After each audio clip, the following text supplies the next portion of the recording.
Horror books that aren't actually horror, but are horror if you actually stop and think about them. Let me explain. I have 3 books that fit into this category, and the first one is Watership Down. Now, on the face of it, this is not a horror book. It's essentially Lord of the Rings, but with rabbits. But Lord of the Rings didn't go on to mentally scar an entire generation, because whilst this is about fluffy bunnies, this is the shit that we grew up with. So putting aside the fact that I have 2 copies of Watership Down, and this cover is admittedly one of the most terrifying things you've ever seen, a story about rabbits shouldn't mentally scar people. Like, you know that scene in Friends where they have to lock the book in the freezer? This is where that book lives.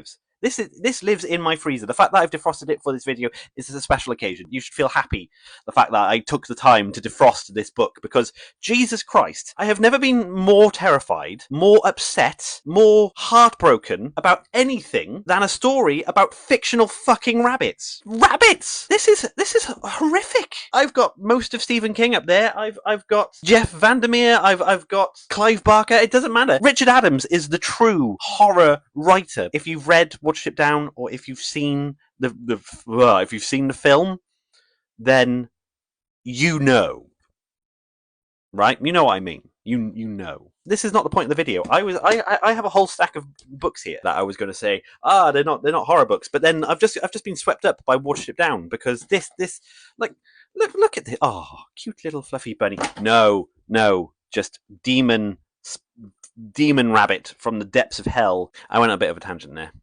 I'm sorry. Should we just do the other books quickly? More horror books that aren't actually horror books. Funny story, because how could Petra do that to Miles?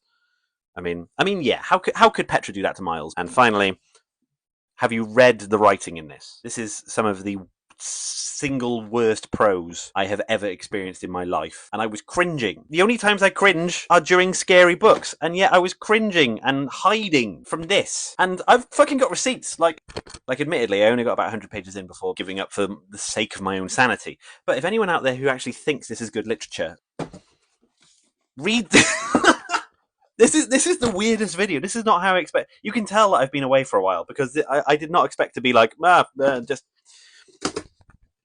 This is what this book does to you, children, if there are any people still watching this. In other news, I've written a book. It's called Asylums. It's actually coming out. Like, it's got a release date and everything. You can pre-order it from the link in my profile. No one's going to have got to this point in the video, so it doesn't really matter. But just...